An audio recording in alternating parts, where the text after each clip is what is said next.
Not many shows get me genuinely excited for each new episode, but Attaway General has filled me with the same level of jubilation that I would get when I was a kid going to ride my uncle. It's a show that's so unapologetically awful that it crosses the event horizon of the trash to enter a dimension of pure bliss. It is truly a joy to watch, and we are now on episode 5, so let's go ahead and dive in. Completely still. Where is Jack, by the way? Late as always. When can I get this thing out of me? We'll have an OR ready soon. Oh my. You're not helping. What the heck happened? What the? You. It's a lot to process in episode 5. This one's going full fist to ass right off the get go. We are coming in hot, full throttle, raw, and no rubber. A bit of a silly question from Kit, who wants to be a doctor, asking what happened when it's pretty clear that a man got shot by a fucking arrow. It doesn't take a whole lot of deductive reasoning to piece together the pieces of that puzzle. You can kind of see what's happening here. Ultimately, he's got an arrow in his thigh here. How it happened, we can only speculate. Perhaps he was playing Valorant with the KD, as horrible as the situation in the toilet right after I take a laxative, and his friend accidentally shot him while playing fucking as Soba or some shit. There's really no telling, but clearly the issue here is there's an arrow in his thigh. Kit, you're not gonna be a doctor if you're not making astute observations like that. Luckily, we get more of Jack right away. Jack, of course, being the star of this show, he comes storming in backwards while holding his phone to the sky, taking pictures of the ceiling to jerk off to later. He bumps into Kit, and that's when he's made aware of the horrifying situation unfolding before him, letting out an incredibly convincing scream of terror. Ah! Ah, Ah! you can really feel the emotional distress that Jack is experiencing in this moment and how caught off guard he wasn't horrified by what he was witnessing. So kudos to the actor for selling his performance as he has done time and time again at Attaway General, carrying this entire show on his back with his incredible acting performance here. Jack, don't do that. Hey, give it back! No. Hey. Okay, you need to calm down. You're in no state for a fight. Hey, did you shoot him? No, of course not. Donnie, did he? Well, no, but he might as well have. We get a brief hint at the beast living inside of Jack. Sometimes you almost forget that Jack has been arrested. It was made clear in the very first episode. Jack was arrested. We don't know what for, but we are getting some clues now, and it could be some very heinous shit. Perhaps we have a Bruce Wayne and Batman situation going on here. Shitty actor by day, shitty archer by night. For a moment. But don't worry, I'll be there the whole time. I'll catch up with you. Georgia. Georgia, wait up. Can't, I'm late for something. Late for what? Jeez, can you please take a hint and leave me alone? You can't just not talk to me forever. Like you said, it's a small hospital. Will just does not give a fuck what HR has to say about this forbidden employee romance, just making it clear to everyone who works in the hospital and every patient that he wants more kisses in the shed from Georgia. Georgia, come back here. We have to keep kissing in the shed. Georgia, it's a small hospital. That means you have to keep kissing me in the shed. You can't just not kiss me. Georgia, hey, get back here. Hey, what the fuck? Why are you calling 911? Hey, what the fuck? Did Jack have something to do with that arrow? No, I have my little brother to thank for that. The kid has terrible aim. But because of Jack, I got in trouble and I'm stuck babysitting the little stinker all summer long. If it wasn't already extremely clear that this show is written by 80-year-old men on their yacht who never even had a childhood or teenage years, they were literally brought into this world as a 60-year-old geriatric man. I think it's pretty obvious now, after that line, I'm stuck having to babysit that little stinker.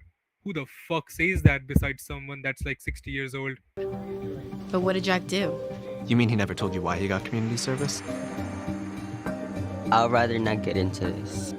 What happened? Well, a few months ago, Jack convinced me that he knew how to drive, and spoiler alert, he couldn't. He ended up crashing my dad's car into a telephone pole. I thought I could do it. Yeah, you thought you could. To be honest, I don't really remember. You don't? Yeah, that's convenient. Well, geez. Well, I always believed that Jack's crime must have been Something trivial, something just innocent like skateboarding on someone's private property and getting arrested for trespassing, or just something small, but I could have never expected it to be as serious as this. This is fucking huge. He's even more of a hardened criminal than I thought he was. Holy fuck! I'll be honest, I was really disappointed with this. This is the crime they decided to go with. I was hoping they would double down on the insanity and make it something truly just fucking wild. Like, it turns out that Jack was an active serial killer or like a cult leader like Charles Manson, who was trying to find his redemption in life through Adaway General. Something like really fucking heavy, but they did not. They decided to go with something lame and boring like crashing his friend's dad's car and then for some reason forgetting about it.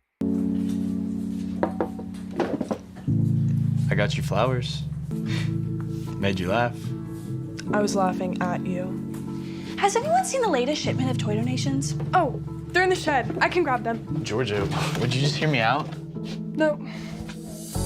I just want to say it's different with you. I want you to be my girlfriend. Yeah, the look on Georgia's face really says it all. It is impressive how out of touch the writing in this show is. Hey Georgia, look, I know you hate me, but can you be my girlfriend? They can't even accidentally write something into this show that makes any amount of sense at all. What did you just say? I said, Rosie. how long have you been there? Sorry. That was a really cute moment. Just pretend you never saw me. Well, they didn't see you. They wouldn't have known you were there if you did not just announce your presence. So you could have just not said anything and just let it ride. Just don't really see why she would just come out and be like, hey, wait a minute, this was cute and all, right? But now I have to leave. It's like on Twitter when two people announce their relationship and some random people on Twitter come in and say, like, I don't support this relationship or I do support this relationship. Who the fuck cares? Nobody asked and nobody cares. So, I don't know. I gotta think about it. I need to make sure you're worth the risk.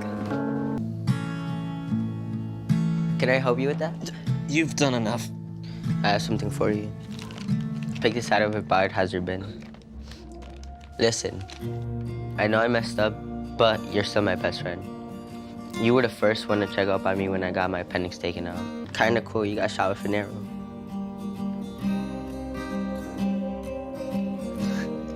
It's pretty sick, right? Yeah.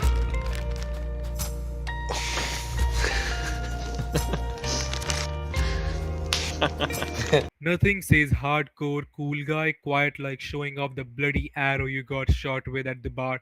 Hey babe, check this out. This is an arrow pierced to my flesh.